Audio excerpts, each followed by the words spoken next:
En esta presentación se va a explicar todo acerca de los caramelos y golosinas. En concreto, se hará hincapié en el proceso de elaboración. Los caramelos y golosinas nacen a raíz de la necesidad del hombre por encontrar un alimento ligero que sirviese de sustento para los viajes. Los primeros dulces creados con pulpa de fruta, cereales y miel servían a los viajantes y mercaderes para soportar los largos trayectos y así proporcionarles energía. Se ha documentado que incluso los antiguos egipcios ya elaboraban sus caramelos mezclando miel y fruta. La utilización de azúcar para elaborar caramelos procede de la India, donde comenzaron a elaborar azúcar sólido a raíz del zumo de caña. El nombre de caramelo procede del descubrimiento de la caña de azúcar, también llamada caña de miel, que en latín la denominaban canamelis y que finalmente derivó a caramelo. Gracias al uso de azúcar, se desarrollaron nuevas y mejores técnicas de confitería, aunque durante siglos fue un producto de lujo difícilmente alcanzable. Del siglo XVI proceden los antecesores de los caramelos actuales, frutos secos, pasas y crocantes cubiertos de azúcares, miel y chocolate. En 1850 comienzan en Estados Unidos los procesos industriales de producción de caramelos que se irían extendiendo al resto del mundo. Sin embargo, en España no se implementó hasta 1930. Los caramelos y golosinas son productos muy calóricos, ricos en hidratos de carbono. Por ejemplo, en 100 gramos de caramelo hay 77 gramos de carbohidratos, siendo la mayoría azúcares simples. 4,6 gramos de proteína, 245 miligramos de sodio, 8,5 gramos de agua y no contiene fibra. Esto hace un total de 382 kilocalorías, que representa el 19% del total diario necesario. Otro ejemplo son las gominolas. En 100 gramos de este producto hay 93,6 gramos de carbohidratos, 0,2 gramos de fibra, 0,05 gramos de grasa y su contenido en proteína depende de si se ha adicionado o no gelatina. Esto hace un total de 375 kilocalorías. Se recomienda una ingesta de caramelos y golosinas controlada, puesto que un consumo elevado de azúcares está asociado con una mayor ganancia de peso y un mayor riesgo de padecer obesidad, diabetes y caries dental. España consume menos caramelos que la media europea, tiene una cifra baja de consumo en comparación a países como Alemania, Dinamarca y Reino Unido. No obstante, España es un gran país exportador de golosinas. En 2018, el valor de exportación se situó en 460 millones de euros. En España, la elaboración de caramelos y golosinas viene regulada por el Real Decreto 348/2011 de 11 de marzo, por el que se aprueba la norma de calidad para caramelos, chicles, confites y golosinas. Según esta reglamentación, podemos definir un caramelo como un producto alimenticio obtenido por concentración o mezcla de azúcares o edulcorantes a los que se les añaden o no otros ingredientes. Los caramelos se pueden clasificar en caramelos duros o caramelos propiamente dichos, caramelos blandos o masticables, caramelos comprimidos y caramelos o pastillas de goma. Al igual, según la reglamentación, podemos definir una golosina como un producto alimenticio elaborado con azúcares o edulcorantes a los que se puede añadir otros ingredientes. Las golosinas se pueden clasificar en geles dulces, dulces de regaliz, espumas dulces, fondants y golosinas líquidas.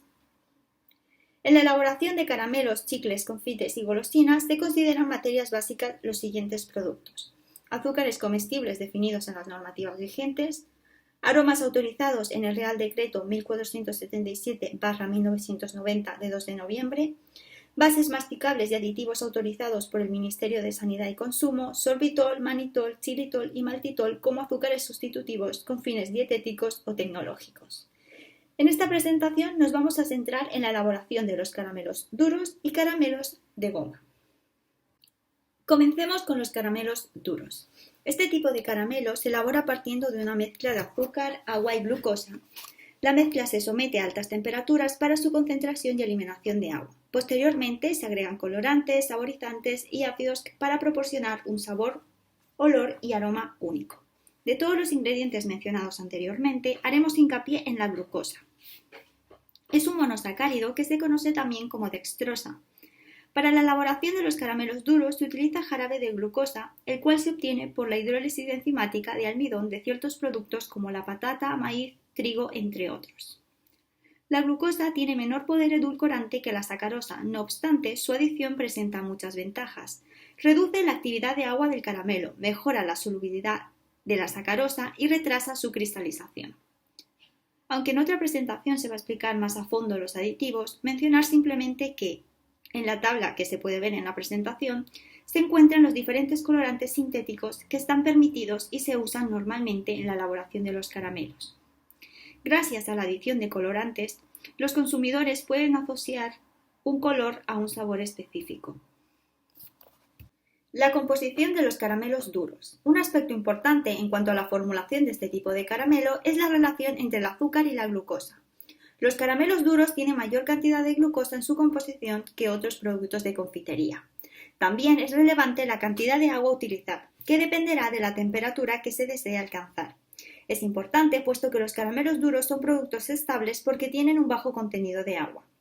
Teniendo estos aspectos en cuenta, la fórmula base para la elaboración de los caramelos duros es la siguiente: sacarosa un 54%, agua un 27% y glucosa un 19%. En cuanto a las características físico-químicas de los caramelos duros, tenemos la actividad y movilidad de agua. Los caramelos duros tienen una actividad y movilidad de agua relativamente bajos. En concreto, tienen una humedad relativa entre 0,5 y 2%, y una actividad de agua entre 0,2 y 0,35. Otra característica es la temperatura vítreo de transición. El azúcar, ingrediente mayoritario de los caramelos, puede estar en tres estados: cauchoso, vítreo y cristalino. Los caramelos duros se encuentran en el estado vítreo. Si las condiciones del proceso cambian, como la temperatura o humedad, se puede producir un cambio de estado, del vítreo al gomoso. La temperatura a la cual ocurre el cambio de estado se denomina temperatura vítreo de transición. Entonces, si hay un cambio de temperatura y se encuentra por encima de la temperatura vítreo de transición, ocurriría el cambio de estado a gomoso. Por tanto, es importante conocer la temperatura vítreo de transición para mantener las propiedades de los caramelos duros. El otro tipo de caramelo que se va a explicar es el caramelo de goma. Son dispersiones acuosas de sacarosa y jarabe de glucosa combinados con agentes gelificantes, ácidos, aromas y colorantes. Tienen una textura blanda y masticable debido a la presencia de un gel a base de gelatina, aunque pueden contener otros agentes gelificantes como almidón o pectina. De todos los ingredientes mencionados anteriormente, haremos hincapié en los agentes gelificantes. En productos alimenticios con elevado contenido en sólidos, en el caso de los caramelos con elevado contenido en azúcares, los agentes gelificantes más utilizados son almidón, gelatina y pectina. Son hidrocoloides, es decir, polisacáridos capaces de formar geles. El almidón es un polímero cuya estructura molecular se basa en la unión de moléculas de glucosa. Está formado por dos macromoléculas principales: la amilosa, que es un polímero lineal, y la amilopectina, un polímero ramificado. En la industria alimentaria se utiliza este carbohidrato de reserva por su capacidad de unión al agua y aportar viscosidad, volumen y estabilidad a las matrices alimentarias. Los gránulos de almidón son insolubles en agua fría debido a que su estructura es altamente organizada. Cuando se calientan, sobre 60-70 grados, empieza un proceso lento de absorción de agua en las zonas amorfas, que son menos organizadas y más accesibles. A medida que se incrementa la temperatura, se retiene más agua y el gránulo de almidón comienza a hincharse y aumentar de volumen. Si se continúa aumentando la temperatura, los gránulos se romperán parcialmente y la amilosa y amilopectina se dispersarán en la disolución. Al final del proceso se forma un gel donde las cadenas de amilosa se encuentran altamente hidratadas y rodeando a los agregados de los restos de los gránulos. La gelatina es una proteína derivada de la hidrólisis del colágeno, que se encuentra abundantemente en la piel y huesos de ciertos animales. El colágeno es una proteína que tiene propiedades especiales que se deben fundamentalmente a su composición química y a su estructura. Está formado por tres cadenas polipeptídicas que se unen entre sí formando una triple hélice. Gracias a esto, el colágeno es muy flexible y resistente al estiramiento. Su estructura también le confiere otra interesante propiedad, muy aprovechada por la industria alimentaria, que es su capacidad para formar geles. Entonces, de manera general, la gelatina se extrae del colágeno mediante una hidrólisis controlada en medio ácido o alcalino. Se utilizan temperaturas relativamente altas, aproximadamente 80 grados, para conseguir que la triple hélice se separe y así el colágeno se transforme en gelatina.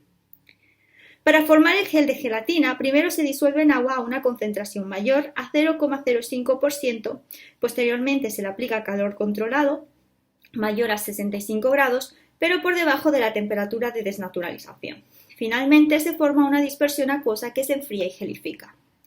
La gelatina animal es uno de los agentes gelificantes más usados, puesto que es relativamente barata y existe un suministro continuo de materia prima. La gelatina se puede combinar con otros hidrocoloides como el almidón o pectina para obtener diferentes texturas. La pectina es un carbohidrato complejo y es uno de los principales componentes de la pared celular de los tejidos vegetales. Está compuesta por polímeros de ácido D-galacturónico que presentan un número variable de ésteres metílicos, gracias a los cuales la pectina tiene la capacidad de formar geles. Las pectinas forman geles en presencia de iones de calcio y de azúcar, en condiciones de bajo pH, característica importante para su utilización como aditivo en procesos de gelificación. En definitiva, el gel de pectina se forma cuando porciones de homogalacturonano se entrelazan y crean una red cristalina tridimensional en la que el agua y los solutos quedan atrapados. Para disminuir el uso de colorantes y saborizantes artificiales se puede optar por el uso de derivados de fruta. Su uso es más común en los caramelos de goma que en los duros, puesto que tiene a aumentar la humedad final del producto. Los concentrados de fruta aportan dulzor gracias a su elevado contenido en fructosa e inhiben la cristalización de la sacarosa. Desde un punto de vista nutricional, aportan sustancias naturales que actúan como antioxidantes junto con pigmentos, provitaminas y fibras que proporcionan ciertos beneficios. En cuanto a las características físico-químicas de los caramelos de goma, la textura es fundamental para la calidad de los caramelos de goma, en particular la gomosidad y masticabilidad que caracterizan estos tipos de caramelo. La textura depende básicamente del tipo de agente gelificante, de su concentración y del contenido final de humedad. En cuanto a los tipos de agentes gelificantes, los gelificantes pueden actuar individual o sinérgicamente. Por ejemplo, la gelatina da lugar a geles elásticos y transparentes.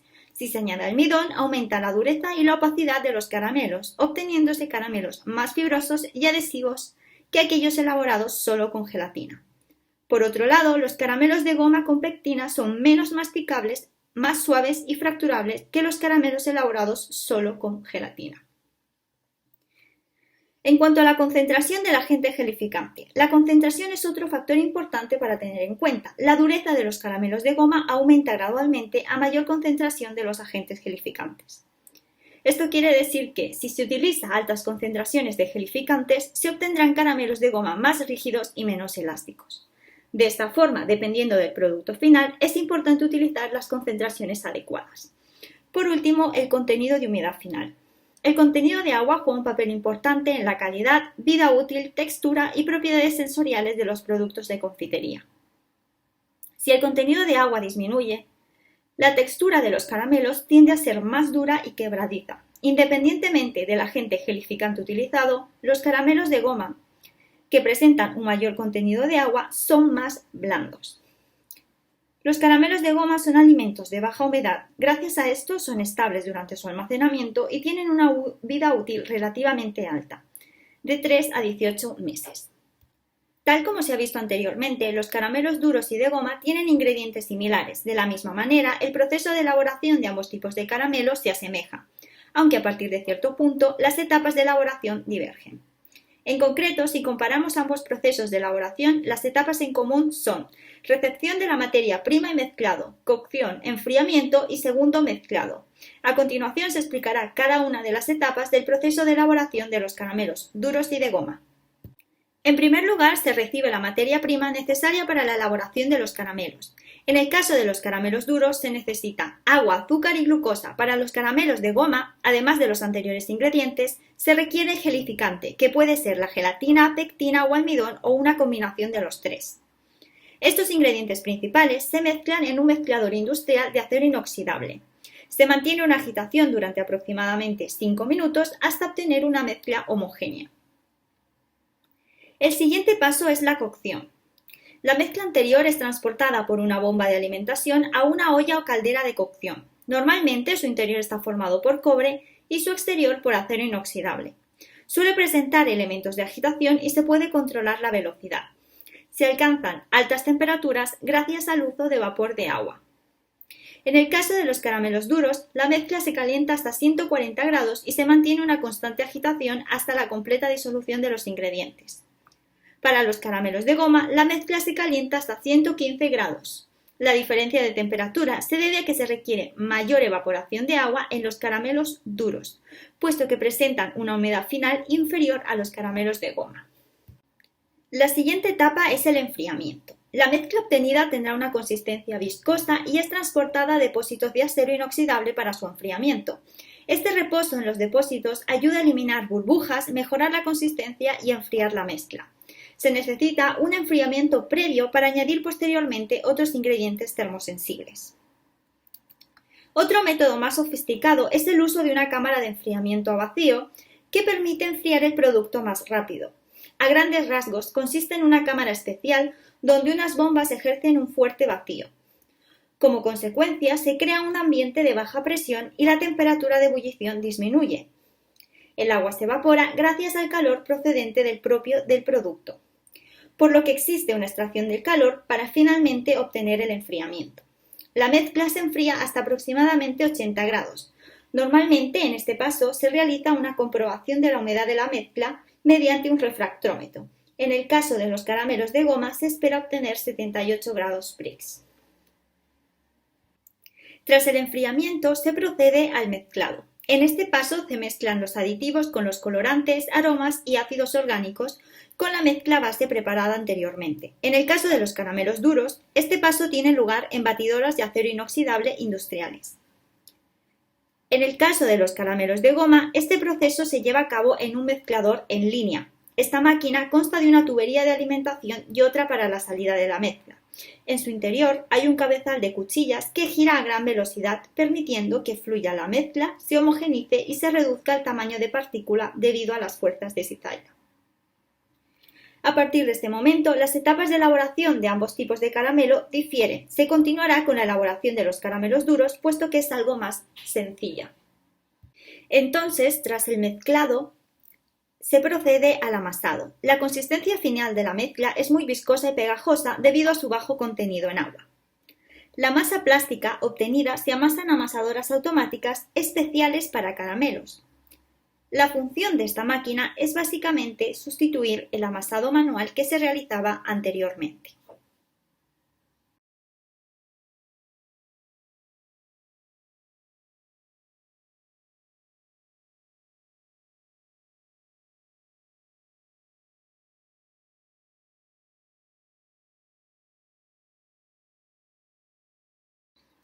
Tanto para el amasado como para el moldeado es importante que la masa plástica tenga una temperatura de 80 grados, puesto que si no la masa estaría muy dura y sería muy difícil su manipulación. Entonces, tras el amasado, la masa plástica obtenida se transporta a una máquina llamada rodadora. Esta máquina consta de unos rodillos especiales que dan las vueltas necesarias para obtener una masa plástica en forma de cono. Posteriormente, esta masa plástica se transporta a otra máquina llamada calibradora. Consiste en una sucesión de rodillos que giran en sentido inverso y le confieren a la masa en forma de cono el grosor deseado. Finalmente, se procede al moldeado como tal. Este proceso tiene lugar en la troqueladora. Esta máquina moldeadora consta de un rodillo continuo en cuyas paredes están dibujadas las formas que quieran darse al caramelo. Tras el moldeado, los caramelos obtenidos tienen aún una consistencia blanda, por ello es necesaria una etapa de enfriamiento. Entonces, los caramelos obtenidos en la etapa anterior pasan por un ventilador para conseguir su total enfriamiento. El enfriado es un proceso lento para evitar obtener caramelos pegajosos. Tras el enfriamiento, los caramelos están listos para ser empaquetados. Este proceso está totalmente mecanizado y se lleva a cabo en una máquina llamada envolvedora. Los materiales y envases utilizados podrán ser de vidrio, cartón, material celulósico, sulfurizado, parafinado, metalizado o plastificado, de celofán, compuestos macromoleculares o de cualquier otro material, autorizados para tal fin por el Ministerio de Sanidad y Consumo. Ahora vamos a ver de una forma muy general un vídeo que nos muestra cómo se elaboran los caramelos duros. Se procede a la adición de la materia prima, azúcar, glucosa y agua, se mezcla. Posteriormente se pasa a la cocción a 140 grados. Estos se enfrían en depósitos de acero inoxidable para posteriormente adicionar los colorantes y otros ingredientes. Mezclamos Se pasan a amasadoras automáticas, después de las amasadoras van a las rodadoras para darle a la masa plástica una forma de cono, posteriormente a la calibradora para darle el grosor deseado y finalmente a la trocoladora para dar la forma. Luego se pasa al enfriamiento porque tiene una consistencia muy blanda y posteriormente a su envasado, que es un proceso muy automatizado. Tras haber visto las etapas de proceso de elaboración de los caramelos duros, se continuará con las etapas de elaboración de los caramelos de goma. En concreto, está enfocado en la elaboración de los ositos de goma.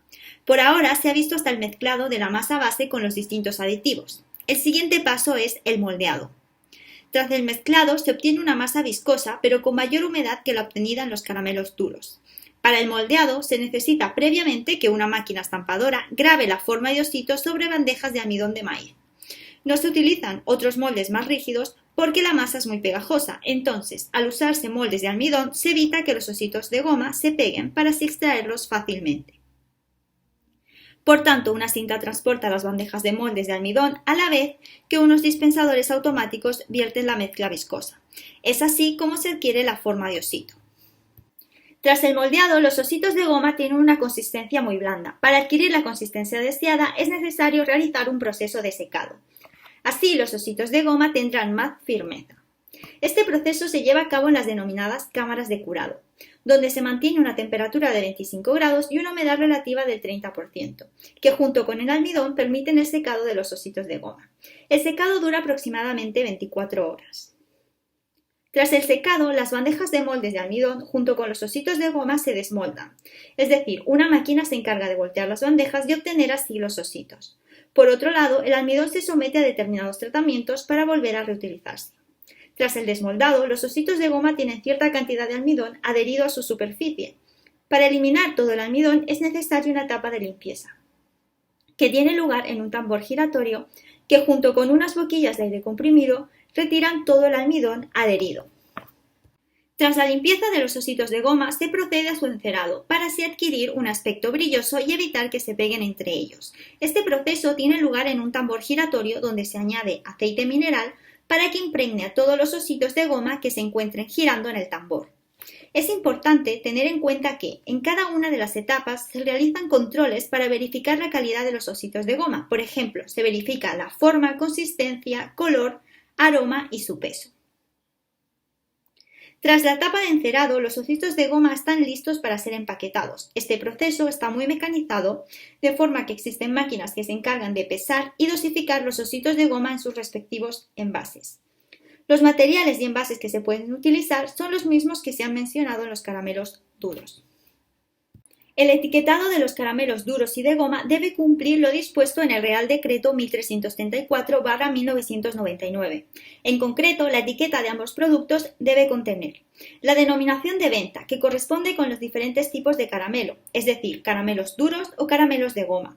Si se ha sustituido total o parcialmente los azúcares por edulcorantes, se debe mencionar junto con la denominación de venta. Si se tratan de productos rellenos, recubiertos o grajeados, también se debe mencionar en la etiqueta. Finalmente, cuando un producto tenga una envoltura individual, está permitido que todos los datos se reflejen en el envase, por lo que no es necesario que también consten en la envoltura individual. A continuación vamos a ver un vídeo donde nos explica de forma general cómo se elaboran los ositos de goma. Se procede a la adición de la materia prima, azúcar, glucosa y agua para posteriormente mezclarlo todo. Después de la mezcla se pasa a la etapa de cocción a 115 grados. Después de la cocción se procede al enfriamiento y normalmente en este paso se mide la humedad mediante el uso de un refractómetro.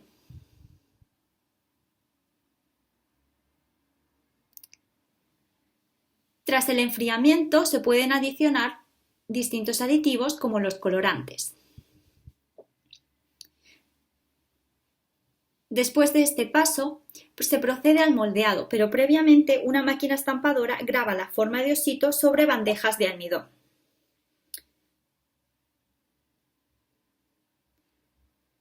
Tras el moldeado, la consistencia del osito es muy blanda, por lo que se necesita un secado, que se realiza en las cámaras de curado. Se desmolda Por un lado se obtienen el almidón y por otro los ositos de goma. El problema es que el almidón queda adherido a su superficie, por ello es necesario la limpieza, como se ve en este paso. Posteriormente se pasa al encerado de los ositos de goma para un aspecto más brilloso y se procede a realizar ciertas comprobaciones. En este caso se comprueba el peso. Posteriormente se pasa a su empaquetado, que es un proceso muy mecanizado, como podemos ver.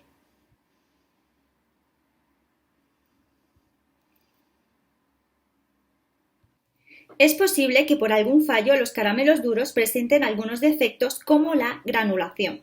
Este problema está causado principalmente por un incorrecto balance de azúcares, una mala disolución de azúcares, un envasado de caramelos calientes o por un exceso de agitación. Otro defecto es la pegajosidad. La obtención de caramelos pegajosos puede deberse a diferentes razones, como el uso de aromatizantes naturales muy ácidos, una cocción muy lenta, una condición atmosférica de la fábrica inadecuada. Para solucionar este aspecto se debe mejorar el sistema de frío de las instalaciones. Además, controlar periódicamente las variaciones de humedad y temperatura. Otra razón puede ser las condiciones de almacenamiento incorrectas. Finalmente, otro defecto es la opacidad. La opacidad de los caramelos puede deberse a una cocción muy lenta de la masa, un enfriamiento inadecuado, un exceso de manipulación de la masa y el uso de envolturas que no son completamente herméticas. Los caramelos de goma también pueden presentar ciertos defectos como el endurecimiento. El incremento de la dureza de los caramelos de goma puede deberse a la pérdida de humedad como consecuencia de un almacenamiento inadecuado.